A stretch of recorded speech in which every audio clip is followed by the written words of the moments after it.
सूबे के पंचायत विकास मंत्री देवेंद्र बबली के सितारे इन दिनों गर्दिश में नजर आ रहे हैं। पिछले कई दिनों से ई टेंडरिंग और राइट टू रिकॉल के मामले प्रदेश भर में सरपंच उनके खिलाफ लामबंद होकर उनके खिलाफ प्रदर्शन कर रहे हैं। सरपंचों का प्रदर्शन हर रोज सरकार की टेंशन बढ़ा रहे हैं। सरपंचों के मामले में पार पाने के लिए सरकार रणनीति बनाने में जुटी है और ऐसे समय में ही सूबे के पंचायत मंत्री ने सरपंचों के खिलाफ बयान दिया, जिस कारण मामला और उग्र हो गया। सरपंचों के उग्र व्यवहार को देखते हुए पंचायत मंत्री की अब चौतरफा आलोचना होने लगी है। फतेहाबाद पहुंचे जेजेपी सुप्रीमो ने पंचायत मंत्री के बयान की निंदा की है। उन्होंने कहा है कि सभी को एक ही लाठी से नहीं हाँका जा सकता। उन्होंने कहा है कि देवेंद्र बबली ने तो सभी को चोर ही कह दिया। जेजेपी सुप्रीमो के बयान के बाद अब पंचायत मंत्री देवेंद्र बबली सरकार और अपनी पार्टी में अलग थलग पड़ते दिखाई दे रहे हैं। गौरतलब है कि कल भाजपा के प्रदेश अध्यक्ष ओम प्रकाश धनखड़ ने भी पंचायत मंत्री के बयान की निंदा की है। वहीं अजय चौटाला ने अभय सिंह चौटाला द्वारा विधानसभा में उप मुख्यमंत्री व उनके बेटे दुष्यंत चौटाला को चोर कहे जाने पर भी अपनी प्रतिक्रिया दी। उन्होंने कहा है कि सदन में जिस तरह की भाषा का प्रयोग किया गया है वह निंदनीय है, इसी कारण उन्हें बाहर किया गया।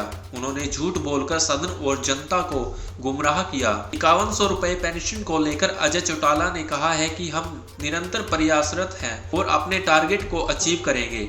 आगे उन्होंने कहा है कि 2024 के चुनावों में नए विजन के साथ जनता के बीच आएंगे। इतना ही नहीं, हमने पिछले वायदे भी पूरे किए हैं। Bureau report, daily post, Haryana. पे कार्यकर्ताओं की मीटिंग पार्टी के संगठन को और ज़्यादा प्रभावी और मजबूत बनाने के लिए, इसे बूथ स्तर तक लेकर के जाने के लिए ये आयोजन किए जा रहे हैं। इसके साथ साथ आगामी 15 मार्च को दिग्विजय सिंह चौटाला की शादी है, उसका न्योता और निमंत्रण देने के लिए भी कार्यकर्ताओं के बीच में आया हूँ। तो लोकसभा चुनाव भी आगे आ रहे हैं जी, क्या उसमें भी उसको लेकर भी कार्यकर्ताओं में जोश भर रहे हैं? निश्चित तौर पे वर्ष 2024 चुनाव का वर्ष माना जा रहा है और इसको लेकर के विधानसभा चुनाव, लोकसभा चुनाव दोनों की तैयारियां में जुटे हुए हैं। तो आपका विजन, किस विजन को लेकर के आप जाएंगे आगे? संगठन को प्रभावी और मजबूत बनाने का काम इसीलिए किया जा रहा है कि मिशन 2024 जो है उस लक्ष्य को प्राप्त किया जा सके। 2024 विधानसभा चुनाव सीएम पद के लिए लड़ेंगे? हर राजनीतिक कार्यकर्ता अपनी बढ़ोतरी के लिए प्रयास करता है।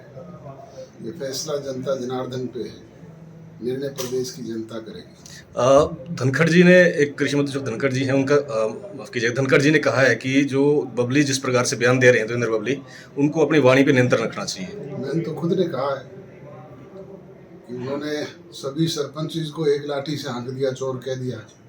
सारे चोर थोड़े ही होते हैं। विधानसभा के अंदर अभय सिंह चौटाला ने डिप्टी सीएम को चोर कहा है।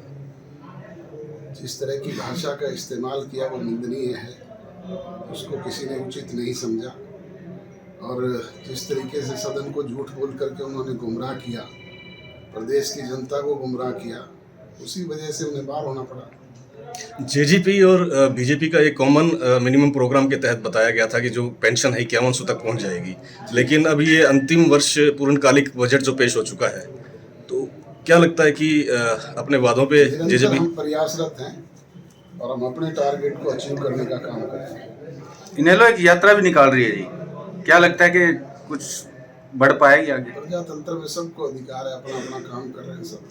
ऐसा कौन सा विजन आप लेके अब इस बार 2024 में जनता के बीच में जाएंगे, जो चुनाव को लेकर के आपको एक? हमने प्रदेश की जनता जनार्दन के बीच में चुनाव घोषणा पत्र के जरिए जो वायदे किए थे उन्हें पूरा करने का काम किया है और आगामी चुनाव जब होंगे तो नए विजन के साथ जाएंगे।